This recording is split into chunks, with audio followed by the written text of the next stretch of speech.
Scarlet and the Swift by Mark Christensen. Narrated by Mark Christensen.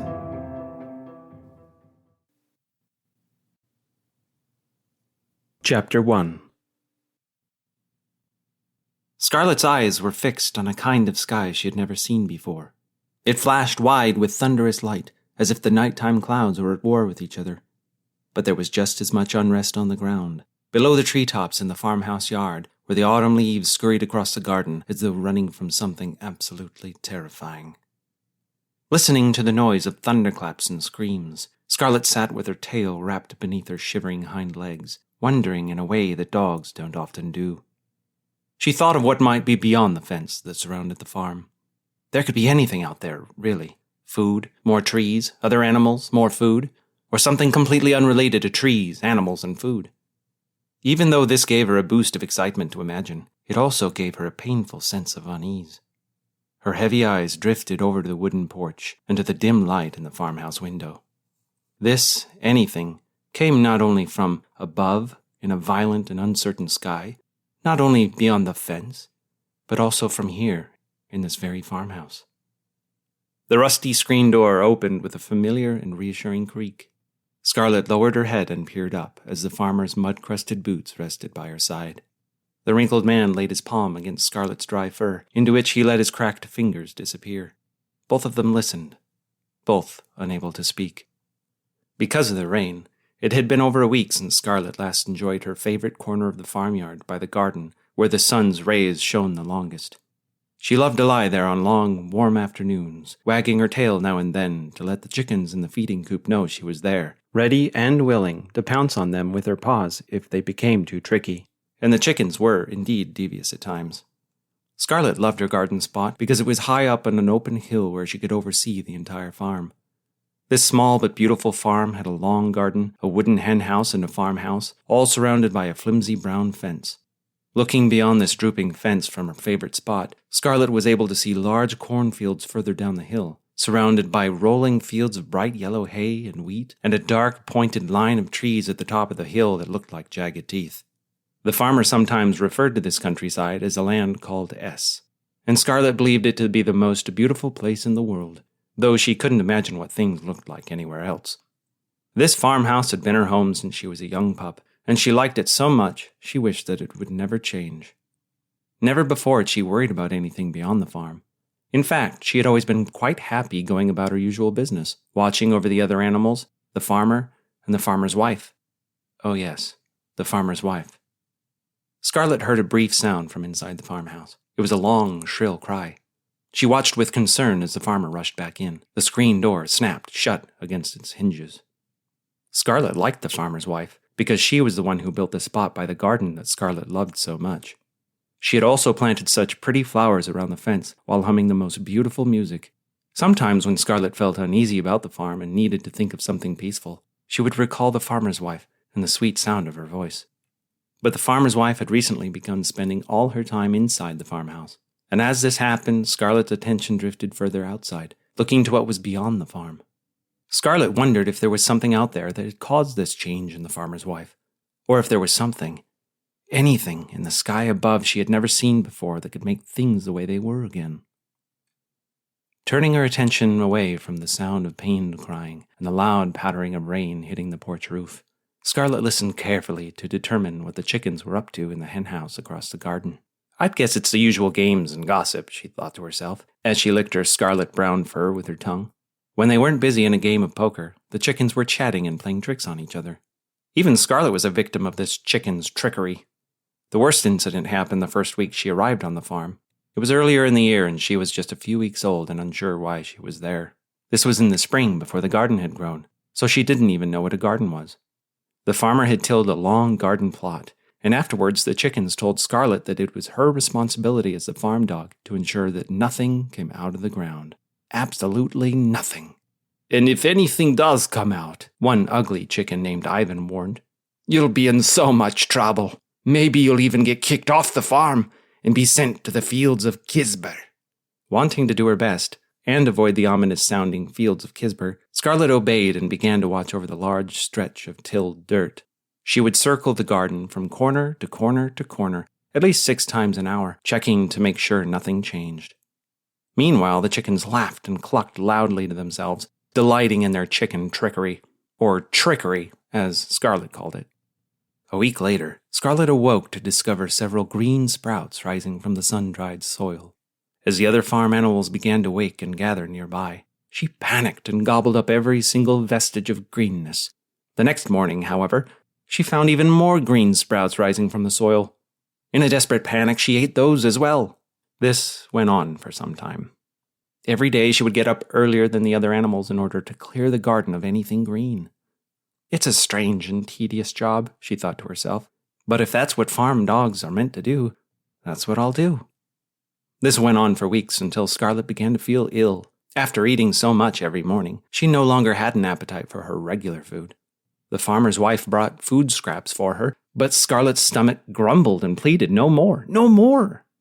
In her dulcet voice, the farmer's wife asked Scarlet about her unusual appetite, but Scarlet just rolled over, whining and looking up at her with large, pouty eyes. Until it was time to sleep, Scarlet lay alone by the garden, moaning to herself. This behavior was so unique that the other animals took notice. One particularly inquisitive goose confronted Scarlet about it. The radiant blue goose oversaw the geese of the farm, and she was the unofficial farm nurse. The tall and slender animal with a gentle call was known to be wise and always willing to help with any of the problems the farm animals had. Scarlet, however, was hesitant to admit why she had fallen ill. "I'm just not hungry," she said with a crackled gruff. Blue Goose swayed her head back and forth and inquired further. "You know, Scarlet, it isn't normal for a dog like you to reject table scraps, especially meat. It's important that you're honest with me. If something's wrong, I can help you." "But I swear it's the truth. I'm just not hungry," Scarlet defended, though this was followed by a loud stomach growl and a moment of uncomfortable silence. Scarlet's face cringed. She could no longer keep it in. "Blah! So that's what you've been eating," Blue Goose laughed. Scarlet had coughed up the entire course of her green breakfast at the base of Blue Goose's webbed feet. "Please, don't tell the chickens," Scarlet pleaded. "They said these things shouldn't be in the garden, and it's my job to make it stay that way. Yet they just keep coming up. I feel horrible." Blue Goose lifted her wing and patted Scarlet's quivering back. "The chickens have played a nasty trick on you, Scarlet. Those green sprouts are called plants, and they're supposed to be there. They grow into larger plants that provide food for the farmer, his wife, and all the farm animals." Scarlet was devastated. The gentle goose tried to comfort Scarlet as much as she could, but the poor dog felt awful. When he found out, the farmer was furious about what Scarlet had done, and the chickens laughed hysterically, especially the thin and ugly chicken named Ivan. "Isn't it funny?" teased Ivan. "If you could see the terrible look on your face, you would be laughing too." Ivan tossed around on the ground in wild laughter, and the other chickens followed his lead. Ivan's dirty feathers dropped on the ground everywhere, as if he was shedding. He was the worst. "Why is that chicken so nasty to me?" Scarlet asked Blue Goose. "Oh, don't mind Ivan," she said. "He's only bitter to others because he's so unhappy here on the farm. He's always wishing he was somewhere else. It's a terrible attitude." Scarlet didn't quite understand, but she also didn't ask further because she didn't want to appear stupid, though she later regretted this. Over time, Scarlet began to trust Blue Goose more than any other animal on the farm, and she also began to learn from her wisdom. In return for this trust, the graceful goose confided in Scarlet many farm secrets that the chickens didn't know.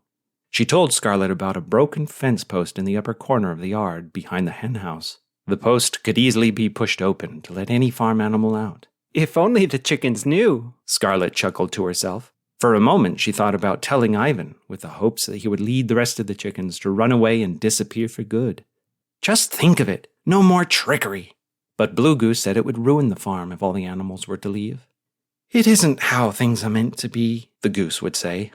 And from then on, Scarlet understood that her role on the farm was to make sure that things happened the way they were meant to. And she was glad to have Blue Goose there to help her with that. Scarlet was thankful for the goose's guidance, as well as the sweet voice of the farmer's wife. Indeed, those were happy times for Scarlet, and Blue Goose, too. But now, as the darkened farm was doused in heavy rain, Scarlet turned her ear back to the farmhouse, which had gone completely silent. And as the light in the window was turned off, and the inner rooms of the farmhouse turned completely black. Scarlet knew things weren't the way they were meant to be. No, things were changing. Chapter 2. During the previous weeks, before it started raining, many things had already changed. It started when, without warning, the farmer took Blue Goose away, apparently to the fields of Kisber. The goose's absence was worrying to Scarlet, but she told herself that the farmer would bring her back soon. Ivan teased Scarlet by saying the Blue Goose would never return, as no animal has ever returned from the fields of Kisber. But Scarlet didn't let him bother her. Ivan seemed to constantly lie about everything.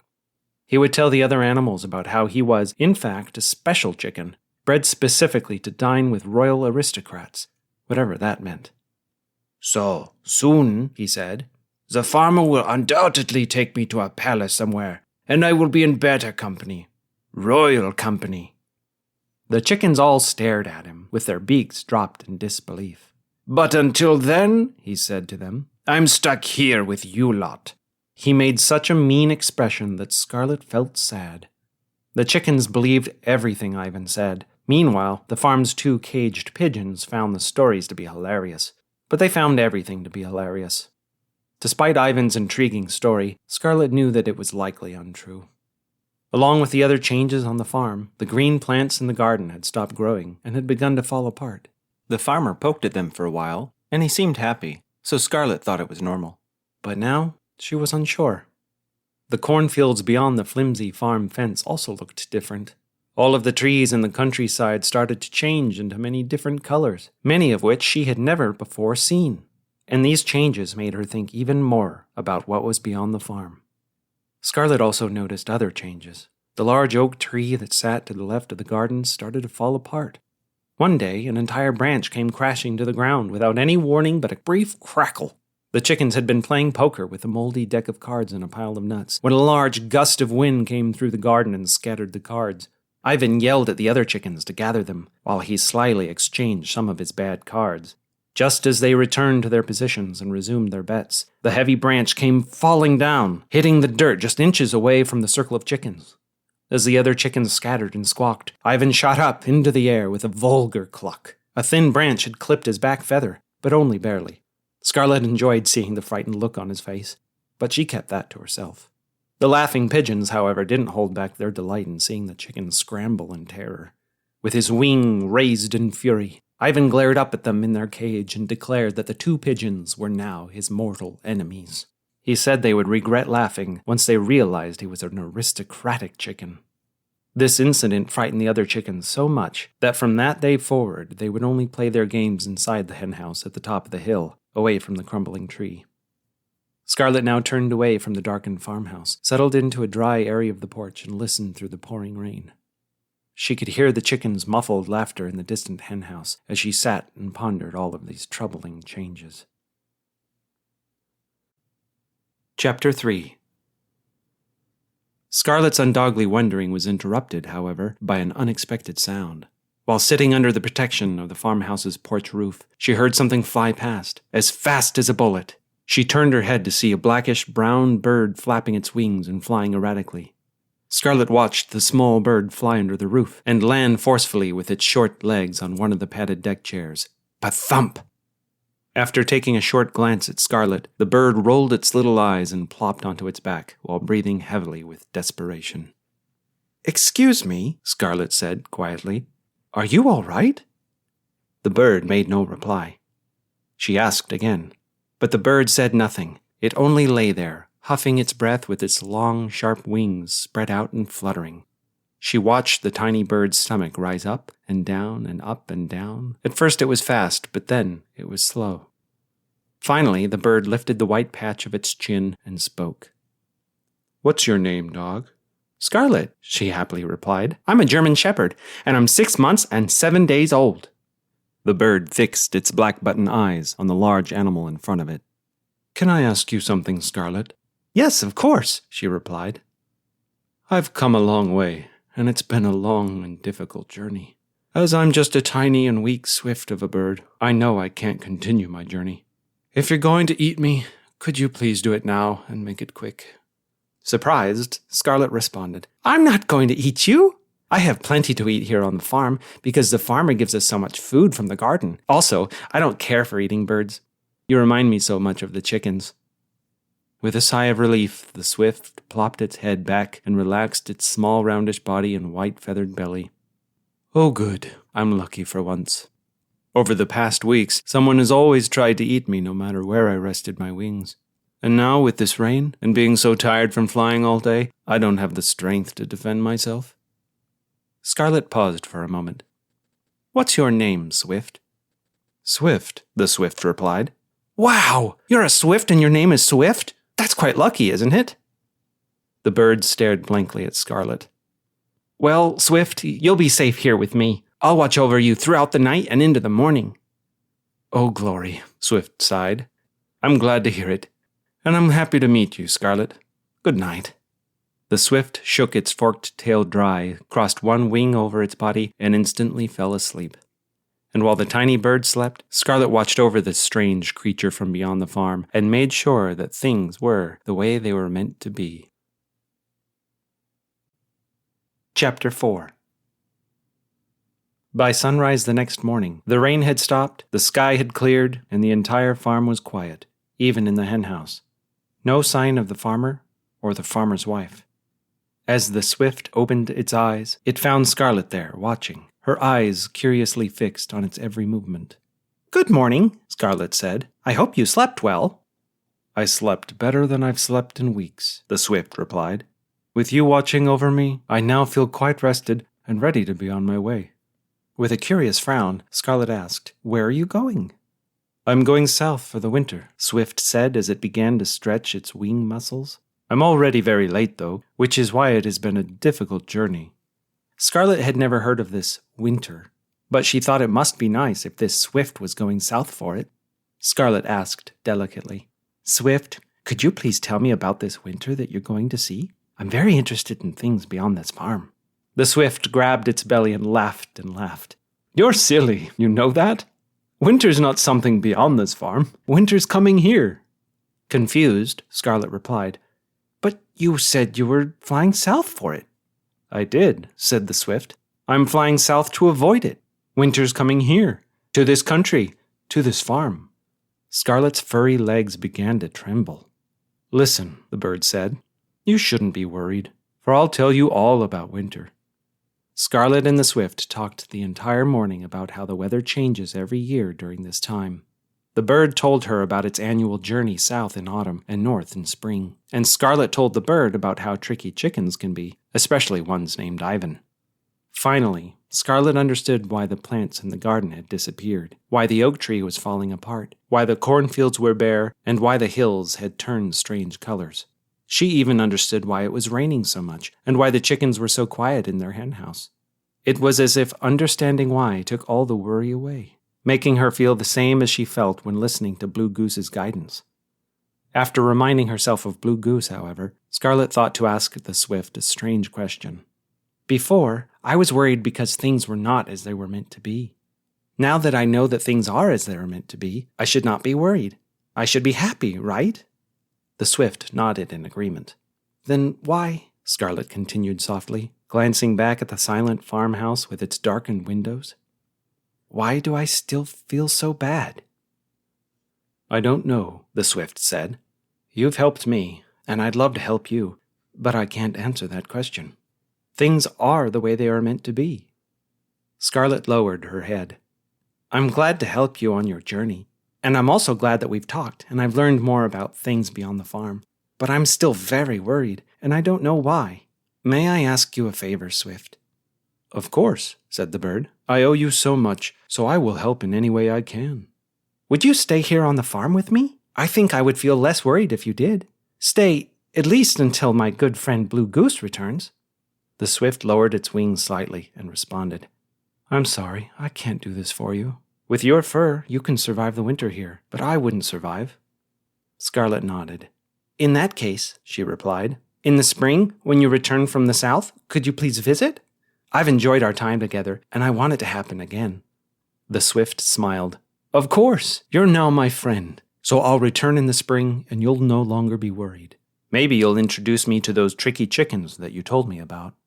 Scarlet wished the swift a pleasant farewell, giving it some worms that she had unearthed from one of the corners of the henhouse. As Scarlet said goodbye and watched the bird fly away, she felt a little less worried knowing it would return in the spring, but still very sad to see it go. The farmer's 2 laughing pigeons sat perched in their cage nearby, having watched the entire encounter. "What a strange thing to happen," one pigeon said to the other. "A bird and a dog becoming friends?" "Nothing good will come from this," the other pigeon remarked. They both cooed with laughter. Chapter 5. With winter's arrival, everything changed just as the swift had said. The farmyard fell silent with the other animals resting in their shacks and cages. The oak tree went bare, and the surrounding cornfields, along with the hills in the distance, all turned white with a blanket of snow. The snow alarmed Scarlet at first, but soon she came to love it, because it was so much fun to roll around and play in. Things seemed to be going the way they were meant to, yet other things changed as well. Many of the tricky chickens were taken by the farmer and never returned. This worried Scarlet because Blue Goose had still not returned from the fields of Kisber.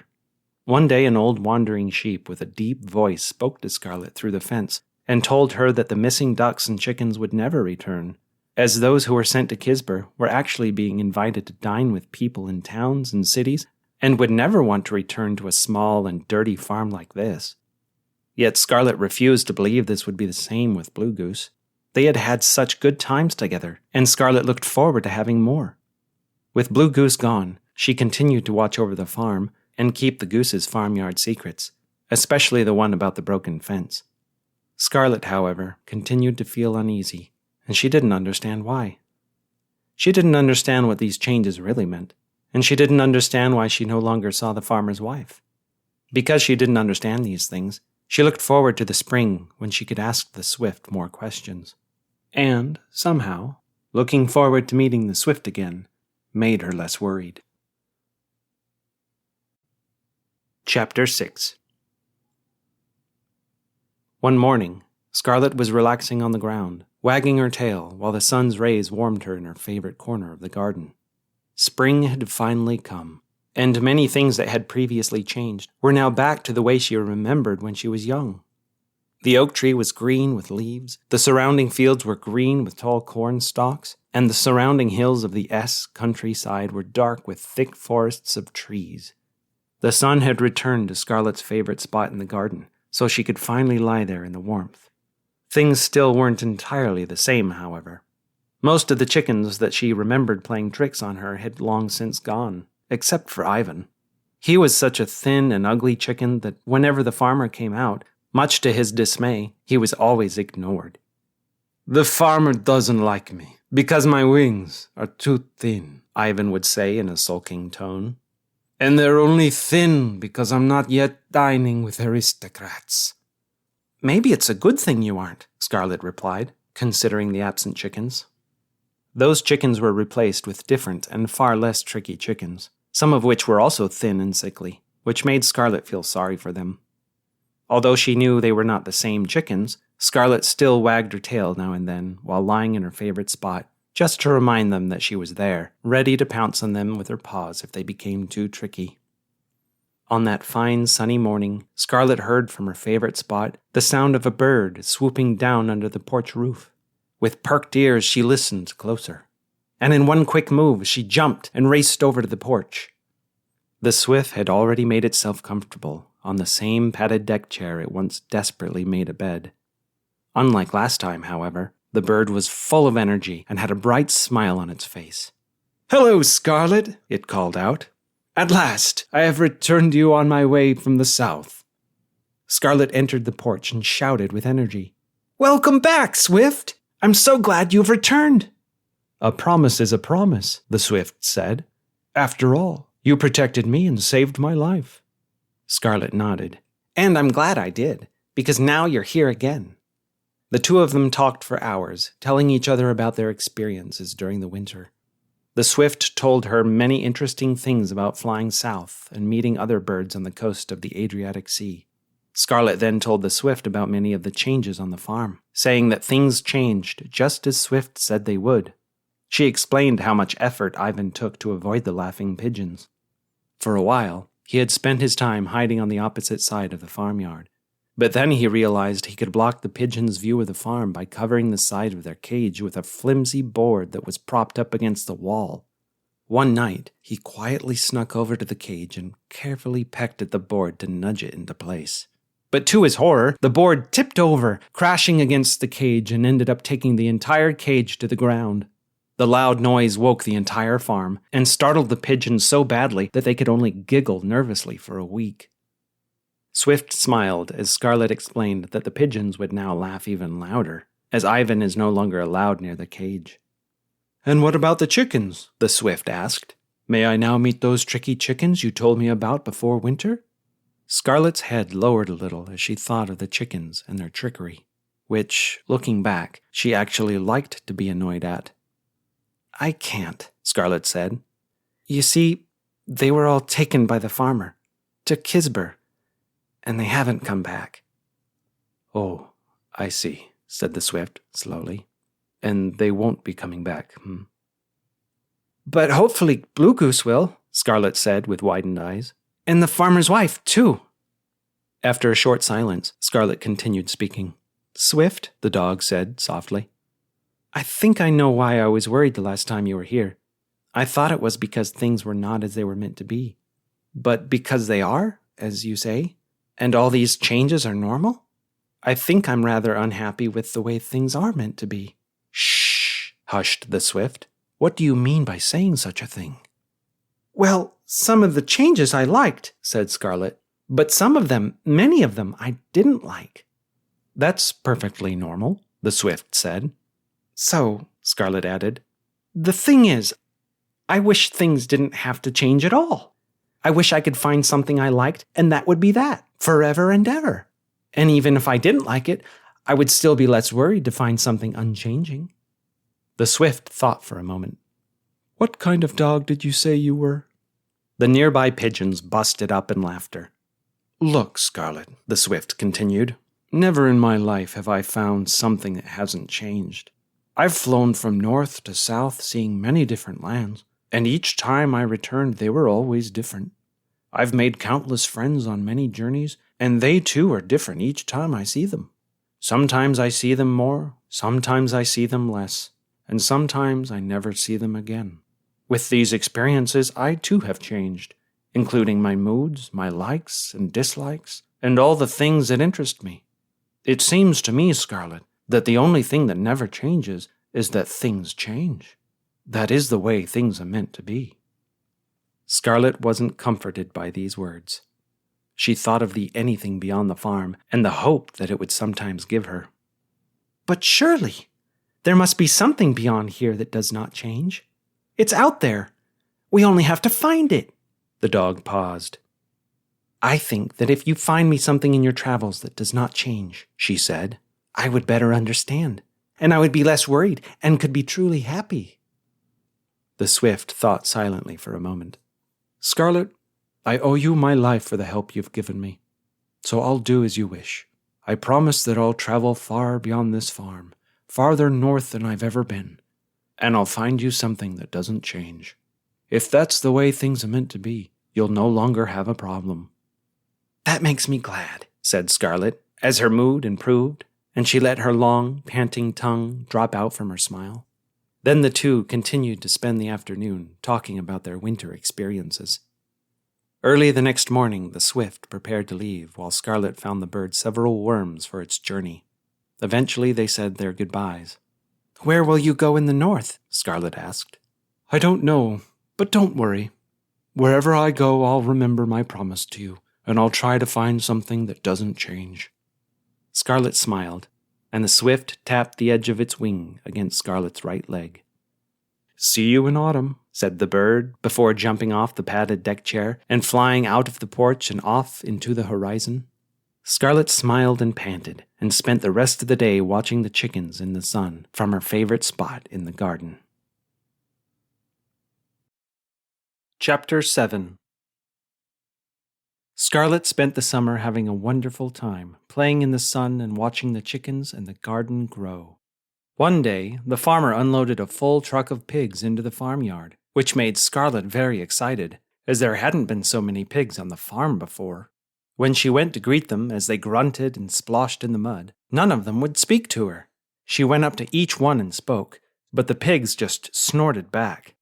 She listened as they snorted to each other as well, and from this she discovered that they were all named Voyak, and were led by one fat spotted pig named Mr. Yenril. He was a strong, brutish pig with a deep and booming voice. Under Mr. Yenril's command, the Voyaks quickly made themselves at home in the farmyard. She found these pigs to be funny, because everything they did seemed to have no reason at all, and even though they tried hard to be orderly, they were the clumsiest and most disordered animals she had ever seen. Scarlet asked Mr. Yenril why he had the pigs line up every morning to get checked for mud and bugs, something she thought to be pointless, since they were all so naturally dirty. Because, you see, the brutish pig snorted, we must have order, and the only way to create order is through discipline. Without order, there would be chaos, and chaos is very bad indeed. Nothing good can come from that which is uncertain. What do you mean by chaos? She asked with curiosity. The pig snapped his head to the side and shouted at a Voyak, who was trying to stick its snout through the flimsy fence under the oak tree, not far from the broken section of the fence. Voyak, back in line at once, he called out, then turned back to Scarlet as the lone pig clumsily stumbled back into formation. Chaos is that. There, you see? Voyaks going and doing whatever they feel like. If every one of my Voyaks did what Voyak just did, that flimsy fence would fall down faster than you could say Voyak. Scarlet thought for a second. But the fence is flimsy. It's bound to fall sooner or later, isn't it? Since everything is bound to change? No! He shot back. You missed the point, dog. Yes, the fence is flimsy and it will eventually break and fall, but chaos will make this happen sooner. Our every effort should be in preventing chaos, for nothing good can come from that which is without order. Clearly unhappy with anyone questioning his ideas, Mr. Yenril stomped away with an excuse that his Voyaks needed him, leaving Scarlet to ponder. She thought that maybe chaos was bad because it made things change. Perhaps if she could take control and make order, then nothing would change, and she wouldn't feel worried anymore. Scarlet continued to think about this all afternoon while lying in the sun. The next day she had decided to make order in the farmyard. She asked Ivan to help her round up all the clueless chickens into a group. It can't be done, he protested. There's no point in trying to control them, but you can try. I will enjoy watching this terrible mess, he smirked. She calmly explained to the other chickens that she needed them to line up into 3 rows. She then tried shouting and giving the appropriate order, clear and simple, but they just stood there with confused looks on their faces. Eventually, the chickens dispersed in apathy, returning to what they were doing before, picking at the ground in the garden for bits of stray corn. Ivan threw his wings up in the air and laughed uncontrollably. Scarlet was frustrated because she couldn't make them ordered. After a moment's thought, she realized that she was trying to change the farmyard so that nothing in the farmyard would change. She laughed to herself for being so silly, and smiled as she thought how amusing this would be when she told it to Swift in autumn. Chapter 8. Autumn came quickly, and it wasn't long before many of the same changes that Scarlet had been alarmed by the previous year began to happen again. This time, however, she didn't mind, for that was how things were meant to be. The Swift returned one cool afternoon, whistling the tune of an emperor's waltz that it had heard while roaming the narrow cobblestone streets of a small German town. The bird and dog were both glad to see each other, and they didn't hesitate to begin telling each other about their experiences during the summer. Scarlet told the Swift all about the Voyaks and Mr. Yenril, and even her silly attempt to make order in the farmyard. The Swift then told Scarlet about all the amazing things it had seen by flying farther north than it had ever flown before. Swift said its favorite place was a giant garden in Potsdam, Germany, that housed a great yellow and white palace. The way the bird described this garden made Scarlet wonder whether her garden and that garden were similar enough to be both called garden. Finally, she asked the swift if it was able to find anything in its travels that did not change. "No," the swift said with a lowered beak. "I looked and asked everyone I met, and I didn't find anything. I thought I did once when I met an old horse outside of Dresden who had the job of pulling carts through the mud all day. He told me that he had been alive for over 100 years and that he had not changed once in his life. He described how he watched Dresden grow from a small town of factories by the river into a great city with tall, pointy buildings that shimmered in the moonlight. He watched other horses gather there for a great battle during a war that happened a while ago, but he refused to join them, insisting that he wasn't a war horse and that he would never change to be one. The old horse was glad, too, because he said that most of those other horses disappeared and were replaced with large, grumbling animals called automobiles that breathed out smoke. Because he refused to change, he didn't disappear, and he continued pulling his cart alongside the unsociable automobiles every day until the day I met him. "So you did find something that doesn't change?" Scarlet asked with excitement. The swift picked up a small corn from the porch table and began to crunch it with its beak.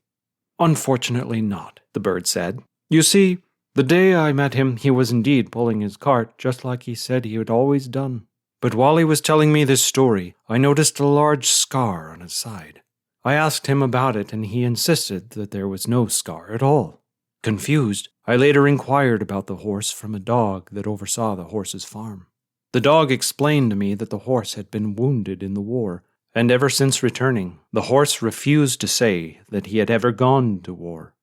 I pitied him, for he turned out to be a very sad horse that had changed a great deal." "That's sad," said Scarlet. "Now you see, if this is the way things are meant to be, then I am still unhappy." The swift sighed. "I asked similar things wherever I went," the bird said, "and I found nothing that did not change but those things that always changed. It seems to me that that is the way things are meant to be. But it makes me happy to search on your behalf, as you are my friend. Now I will fly farther south than I have ever been, and I will continue searching." Scarlet smiled kindly. "Thank you, so much. I'm glad that you will help me, and just knowing that you'll return in the spring makes me less unhappy." The swift smiled as they continued their conversation, sharing each other's stories about the summer. Chapter 9. That winter was long and harsh. The countryside of S was covered in deep snow, and the farmyard was often so cold that the animals didn't dare go outside. The pigs stayed in the henhouse, still getting fat somehow. There were also many fierce storms that caused great damage.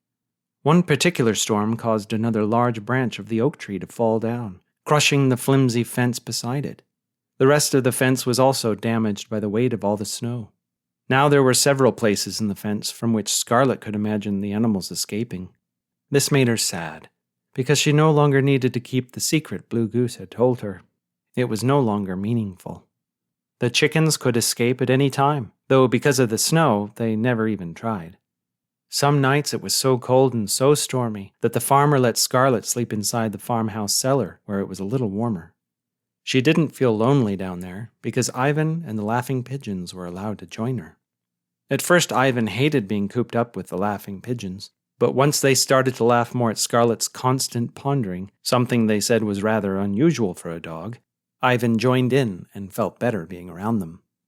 The four of them spent many nights telling stories about the pigs and laughing until they were exhausted. Scarlet also shared with them everything the swift had told her about life beyond the farm. "After hearing about that bird," one pigeon said, "I'd really like to go beyond this farm now and explore the north and the south." Really? The other pigeon asked with a puzzled look. A moment passed. Of course not, silly, he said with a laugh. Why would anyone want to leave the farm where all the animals are so funny? Just look at Ivan's face. "Hey!" Ivan yelled. Both pigeons cracked up and fluttered their wings. But Scarlet wasn't laughing. Even though she had enjoyed so many things on the farm over the summer and winter, She still felt worried when so many things were still obviously and more drastically changing. She spent many nights in that cellar, wishing spring would come quickly so that the swift would return. She hoped the bird would have some more cheerful news from the anything beyond the farm. Despite the companionship she enjoyed on the farm, it was the hope that came with the swift's visits that kept Scarlet in her highest of spirits. Chapter 10. For the rest of that winter, Ivan and Scarlet spent their days enjoying the company of the silly Voyaks. Most of the chickens were taken to Kisber by the farmer, so the Voyaks spent a lot of their time inside the empty henhouse, which Mr. Yenrol now called headquarters. During the day, Scarlet would laugh and laugh as she watched Mr. Yenrol perform his daily drills through one of the windows of headquarters. He absolutely hated the snow, so he refused to leave the shack. Once the rest of the Voyaks figured this out, they spent most of their time playing outside in the snow, and so it became even more difficult for Mr. Yenrol to make things ordered. He would shout commands by sticking his snout out the window, but the Voyaks would ignore him and continue rolling around in the snow. They did this even though they knew that they would have to return to headquarters at night and receive a punishment, which was usually just a long, boring lecture by Mr. Yenrol about the importance of order. Watching the frustrated pig and his chaotic Voyaks gave Scarlet enough amusement for the rest of the harsh winter. During a particularly cold week, the farmer finally came and took Ivan. Scarlet wasn't sure whether the farmer was taking him to the fields of Kisber, or if Ivan was right all along, and he was off to finally dine with the aristocrats. But Scarlet was sure that Ivan was happy, for he smiled wide as he was picked and taken away. Chapter 11. Once spring finally came, Scarlet waited for the Swift's arrival with great anticipation. As the weeks passed, however, she began to worry because the Swift had not yet come. One cloudy day when the farmer was outside building a new fence around the yard, one without any secret holes, the bird finally arrived. Scarlet was delighted to greet the Swift, and she felt better after the tardy bird explained that it had gone so far south that it took much longer than expected to return. "What news do you have for me?" Scarlet asked. "Were you able to find something that didn't change while you were so far south?" "I'm afraid not, Scarlet," the Swift said. "I flew farther south than I had ever been, and I asked everyone I met the same thing, and not once did I find something that didn't change. Although I thought I had when I met this turtle on the coast of the Adriatic Sea in Greece." "A turtle?" "It lived on a bright white beach that sat across from a tiny elevated island that met the surrounding water with large cliffs of rock. The island was covered with white stone houses with red roofs, and there was a small green oasis in the middle of the island where a tall white church tower stood. Because the stone houses were the same color as the rock, it looked like the houses were slowly growing out from the island, with the church tower as its peak. This little island was connected to the mainland only by a thin strand of light sand that stretched out for double the length of your long garden. The turtle explained to me that for half the day this thin sandbar would be completely covered with rushing water from the sea, and the other half of the day it would be dry enough to crawl down. The turtle knew this well, because his love lived on the island in a lush pond at the base of the church tower. He had met her briefly years before, but she was taken on a boat to the island, where a pelican said she waited for him day and night. Therefore, every day he would try and crawl down the white strand of beach, trying to get to the island before the water would rise and wash over his shell. I asked him if he could just swim to the island, but he insisted the current was too strong near the island and that he wouldn't make it. I offered to pick him up and fly him, but he said he was too heavy. I told him that he would not be able to crawl to the island in time, but he continued to try every single day, saying that his love for her would never change, and that he would eventually get to the island. Scarlet jumped on all fours. "So you found something that does not change, the dedication of a love-struck turtle." The Swift sighed. "No, this changed too. One day there was a great rock slide on the island, and the whole side of the island crashed down, houses and all. Once the smoke cleared, it was easy to see that tons of rocks covered a large section of the sandbar. The turtle realized he could now crawl down the strand and reach those fallen rocks before the water rose again. I guided him to the island and up the rocks to the pond at the base of the church tower. Exhausted from his journey and trembling with nervousness at the thought of finally meeting his love, the turtle called out her name, but she was not there. "Why wasn't she?" Scarlet asked. We asked a local bird bathing itself in the pond where she had gone, and he explained that she had never been there at all, and that we were on the wrong island. The turtle's love was on another island nearby that stretched even farther into the sea, with an even longer and more flooded and more dangerous sandbar. When hearing this, the turtle plopped into the pond with a grunt, saying that he had had enough of love. "How terribly sad," Scarlet cried. "It reminds me of that horse in Germany. Such changes worry me, for I think it will be the same for my life." The swift lifted its wing. "But wait, Scarlet," it said. "These changes were not necessarily bad. Weeks later, when I returned to that small pond on my way back north, I found that turtle as happy as ever. He had fallen in love with another turtle, and they live there today as happy as can be. So you see, his love changed, but it wasn't so sad." "Yes," Scarlet said. "It wasn't sad, and I'm happy for them, but it doesn't make me any less worried." Exhausted by their thoughtful conversation, the two of them ate bits of corn left over from one of the farmer's meals, and then inspected the new fence to see how flimsy it was. Scarlet then showed the Swift headquarters and introduced the bird to Mr. Yenrel, who said that he was impressed with Swift's routine of flying north and south each year. So orderly.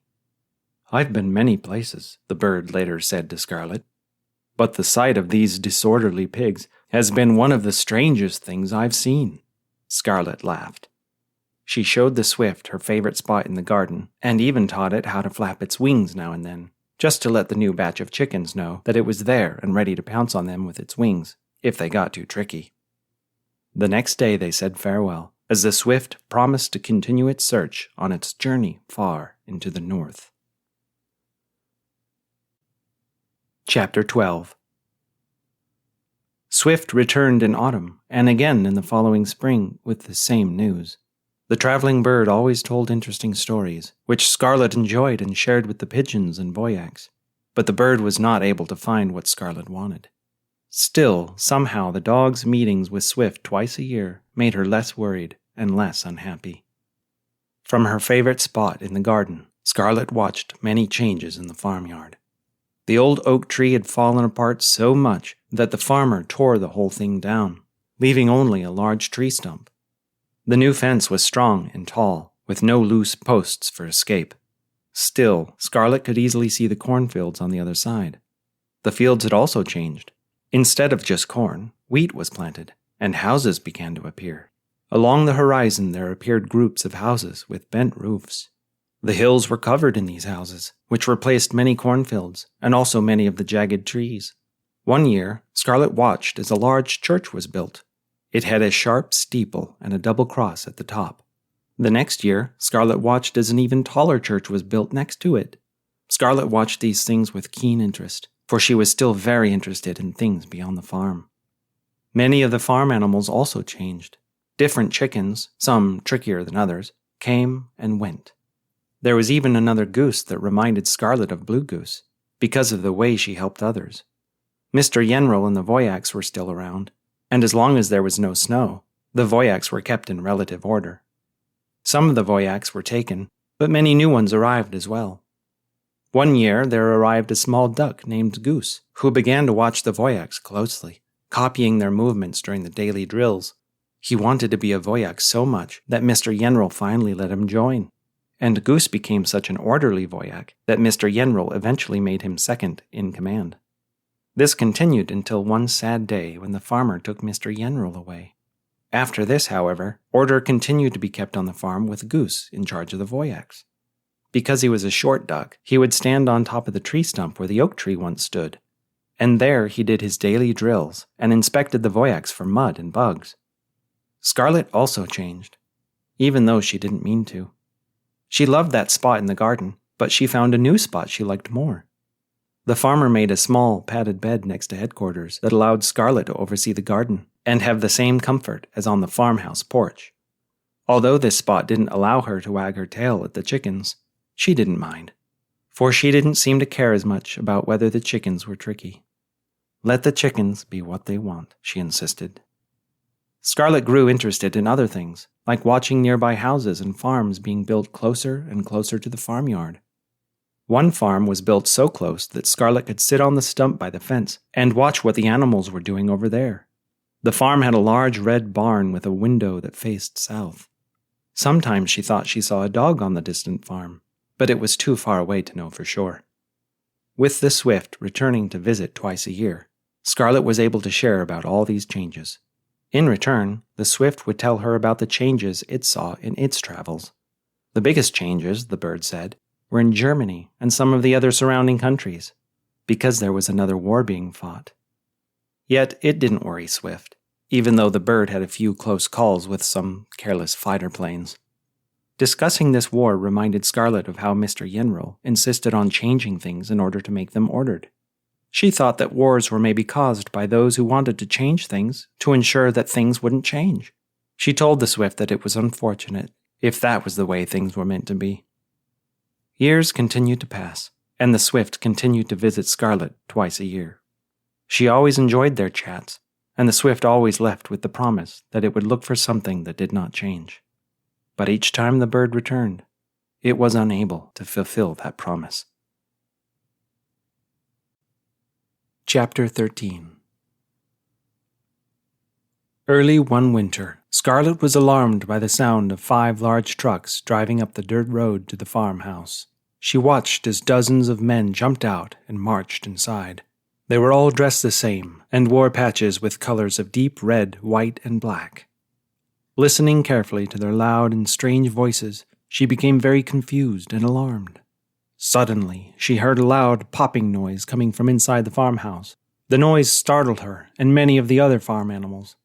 It sounded the same as when the Voyaks would accidentally headbutt the side of headquarters. The chickens clucked loudly as several men came to the back of the farmhouse and began searching around. They looked through everything, the porch, the garden, headquarters, as if looking for something they had lost. But how could they have lost something here? Scarlet had never seen them on the farm before. More men, all dressed the same, came out and lined up on the grass. Finally, a short, stubby man with mean eyes and a flat hat stood on the tree stump in front of them. The way they were all standing looked very much like Goose and his Voyaks during their daily drills. After a few minutes, the men dispersed and headed in different directions. A few men went to headquarters where Goose and the Voyaks were hiding. They began to take the pigs one by one into the farmhouse, perhaps to dine with them, since they were being taken into the kitchen. They even took Goose. Scarlet was frightened by what was happening on the farm. She lay chained in the cold, dark cellar for the next several weeks, as the snow began to fall and cover up the small window at the top of the cellar's cement wall, casting her into darkness. She listened, hearing muffled voices from above the cellar. She only ate once a day when a thin man with a cold grin would open the cellar door and toss in a bowl of meaty table scraps. Scarlet wondered what had happened to the farmer. Months went by, and Scarlet had never been so worried or unhappy. She was worried about the laughing pigeons, Goose, and the Voyaks, and she was worried that she would be in the cellar when the Swift came in the spring. This surely is not how things are meant to be, she thought. If it is, I don't like it at all. Scarlet was in a deep sleep inside the cellar one quiet spring morning as the Swift flew down from the sky and landed on its favorite padded deck chair. It called out Scarlet's name, but there was no answer. In fact, the entire farmyard was silent. The Swift could only hear voices from inside the farmhouse. The bird checked the porch, it checked headquarters, and it checked the garden, but there was no one. Confused, it decided to gather worms from underneath headquarters and wait on the porch for Scarlet to return. Several days passed, and no one returned. The Swift was getting nervous about what had happened to Scarlet, but it did not know what to do. It thought that maybe the farmer had taken the animals somewhere for a trip. It dreaded to think that they were taken to the fields of Kisber, to towns and cities to dine. After a few more days, the Swift decided to continue its journey north. The bird would still look for something that did not change, and in the autumn when it returned, it would hopefully see its good friend Scarlet again. Chapter 14. Weeks later, the farmhouse above the cellar fell completely silent. No more stomping boots. Nothing. The silence reminded Scarlet of the last time she heard the farmer's wife. Scarlet wondered where the mean men had gone, especially because no one had come to give her any food in a while. She lay in the dark cellar for days in pain from hunger, hoping someone would come. At last, one day she heard voices, but she was too weak to lift her head. The cellar door swung open to reveal two dark silhouettes. An old man in gray coveralls and a small brunette girl entered. The unknown man lifted Scarlet into his arms and carried her outside.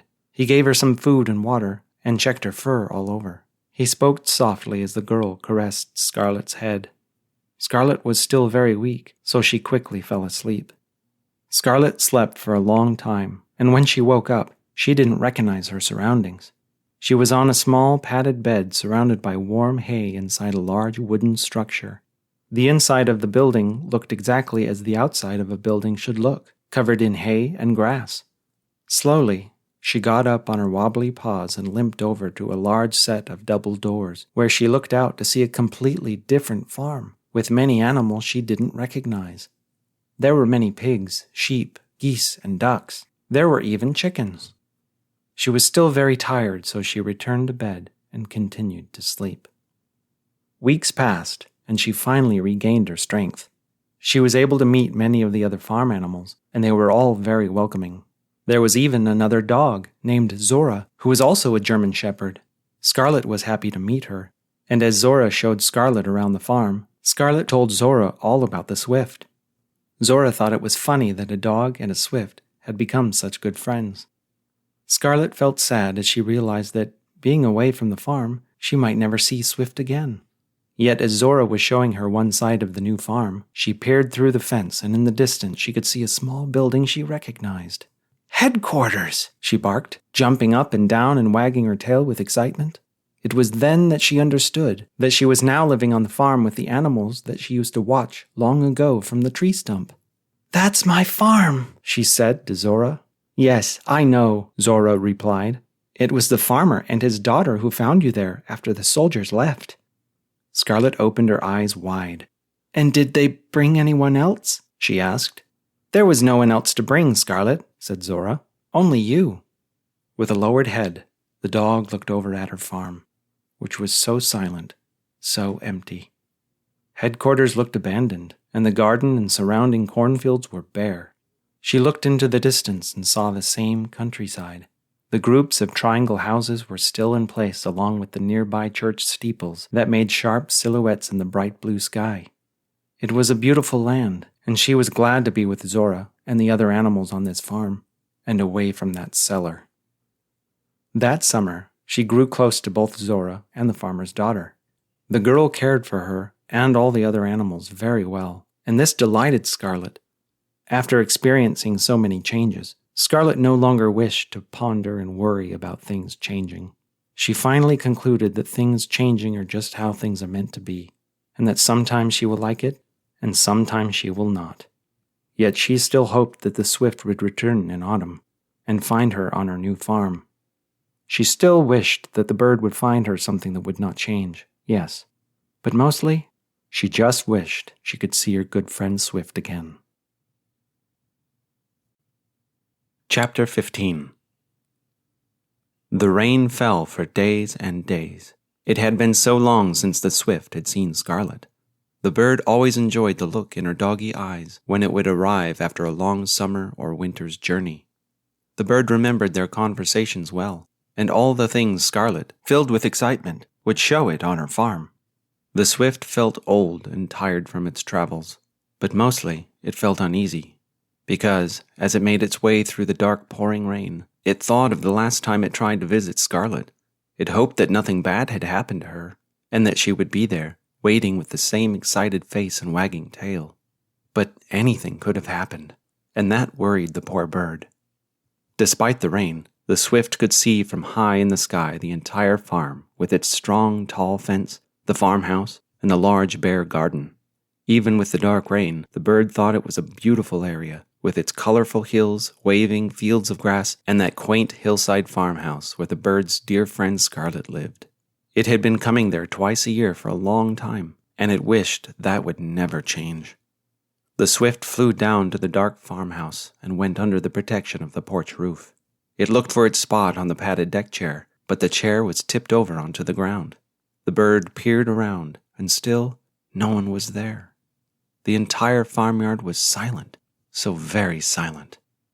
Feeling sad, the swift sat on the hard porch and, burying its beak into its wings, began to cry. It was dark, cold, rainy, and the tired bird was alone on the farm where only memories remained. Suddenly, in the distance, through the pitter-patter of the rain, there was a faint noise of a dog barking. Swift shot its head up and listened carefully, so very carefully. Nothing more. The swift thought that maybe it was its imagination, but then, after a moment, it heard it again, and again. It jumped to its little feet and looked around. Seeing nothing, it flew to the porch roof. After a moment in the pouring rain, it heard another quiet, distant bark, which directed the bird's attention to a dim light coming from a nearby farm. Its heart began to beat fast as it soared up into the sky and flew as quickly as it could through the sheets and sheets of heavy rain. Gusts of wind tossed the bird around in the air, but the frail creature continued with all its strength. The swift's thoughts went wild as it hoped with every thin bone in its tiny body that the dog barking was Scarlet.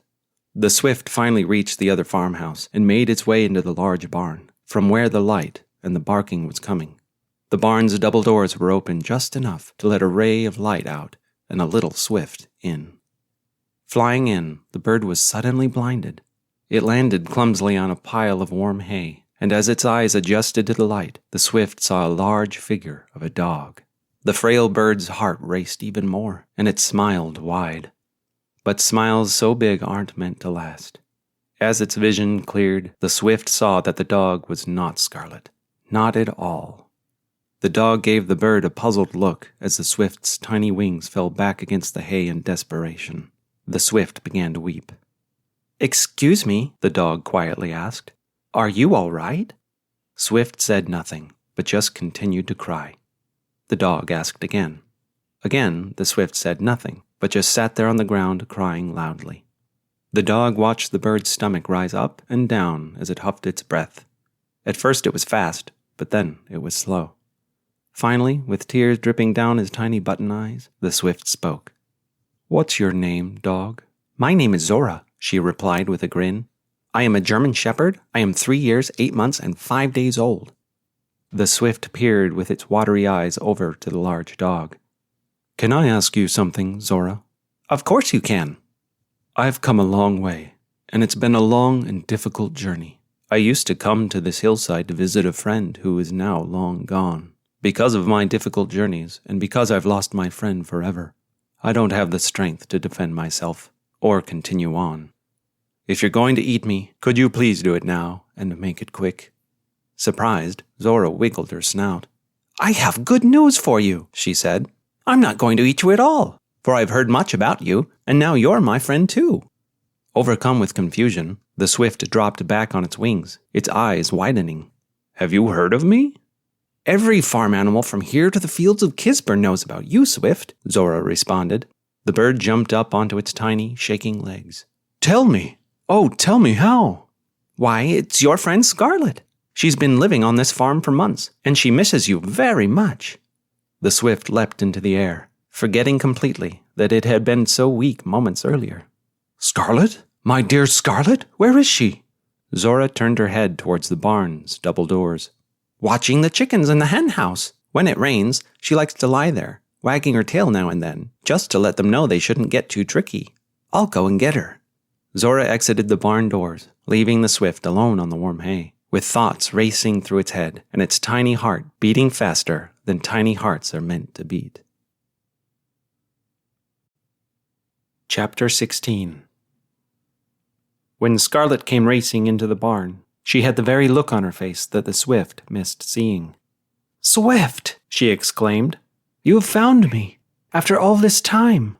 The swift stretched its wings and gave Scarlet the grandest of hugs. "When I saw the other farm so silent, I thought you were gone forever, but now I see you're safe." Scarlet formally introduced Zora to the bird.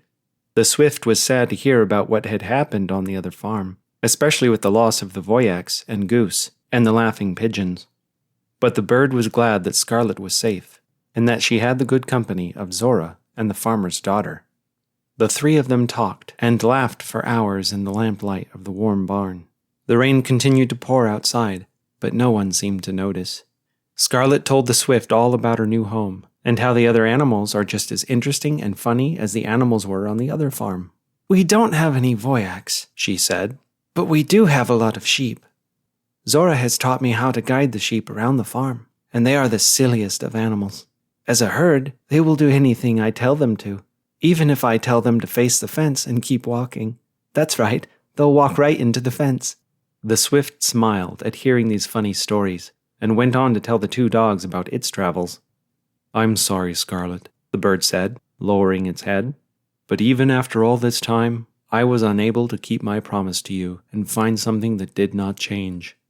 Instead, I found things changing more and more, especially in the north.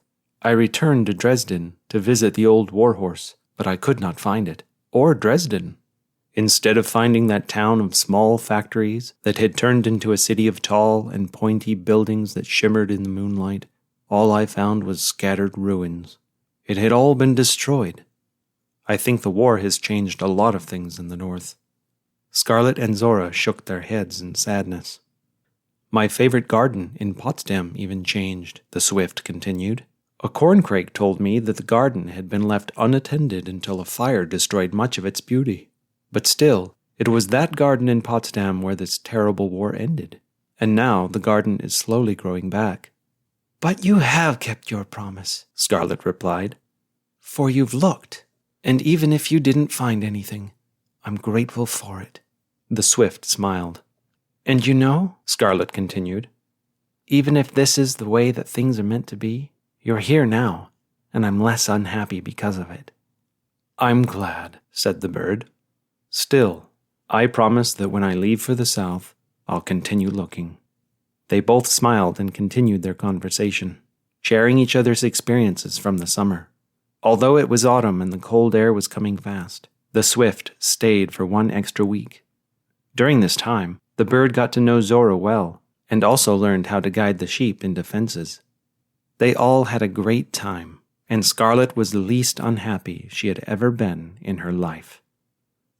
Finally, it came time for the swift to fly south. One brisk morning, the three of them gathered outside the barn. "Goodbye, Scarlet," the bird said softly. "Goodbye, my swift," the dog replied with a gentle smile. "I look forward to seeing you in the spring. I'll tell you then all about the winter here on this farm." The swift peered into Scarlet's eyes. "Nothing would make me happier." The bird picked up a stack of worms for its journey, and before flying away, it wished both Scarlet and Zora a loving goodbye. Chapter 17. The swift never returned. Both Scarlet and Zora waited and waited the next spring, but the tiny bird never came. Hoping that the swift would come in autumn, they waited then too, but it never did. Finally, Scarlet realized that, just like Blue Goose, just like the farmer's wife, just like all those she had known on the other farm, the swift too would never return. The biggest change she had dreaded, something she always knew would happen, had finally come. For a very long time she was worried about where the swift was and what it might be doing. Eventually she imagined that maybe the bird had returned to that tiny white island off the coast of Greece and had found another swift to love. Maybe they now live happily in the warm oasis with the turtle under the tall church tower. Or maybe the swift was in Potsdam, soaring free through the grandest of gardens while whistling the Emperor's waltz. Still, every year in spring and autumn, Scarlet would spend her days looking up at the changing sky, a sky she now knew very well, and she would ponder about the anything beyond, from which she knew good things can, and do, come. While pondering, she would listen for the whistling of an emperor's waltz. but the swift never came. Years passed, and Scarlet experienced many more changes while living on the farm, both wonderful and sad. This farm had become her home. She watched the farmer's daughter grow into a woman, and she became close with Zora, her fellow German shepherd, who taught her many new things. Scarlet grew older and wiser, and she eventually understood how much the swift must have cared for her. She had watched over the swift for just one stormy night, but that tiny bird, tiny but with the biggest of hearts, had watched over her for an entire life. And all the farm animals knew it, from here to the fields of Kisber. One quiet summer's day, Scarlet was lying in her new favorite spot at the top of the barn, on a large pile of warm hay next to an open window that faced south. Wagging her tail now and then, she peered quietly out the window and admired the beautiful countryside. From high up, she could see the beautiful green hills that cradled several small towns, each with church steeples rising into the sky she had seen so many times before and beyond. She could see the hillside farmhouses and the farms and their different fences that separated them from fields of corn and wheat. Scarlet would call this place her home for the rest of her life. As she sat there in her favorite spot, she thought of all the friends she had made over the years. She thought about the tricky chickens, the laughing pigeons, and Ivan's smirking. She thought about Mr. Yenril sticking his head out the window of headquarters and the daily drills of Goose and the Voyaks. She thought of the wisdom of Blue Goose, and she thought about the kindness of the farmer's daughter and the companionship of Zora. But mostly, she thought about the swift. She thought it was silly that she had the swift search so much for something that did not change. Scarlet lifted her eyes to the sky and smiled, realizing that the bird actually had found what Scarlet was looking for. With the swift, she experienced a kind of love that endured, even in the bird's absence. And for the rest of Scarlet's life, this love for the swift never changed. The end. You've just listened to Scarlet and the Swift by Mark Christensen. Narrated by Mark Christensen. Music by Mark Christensen.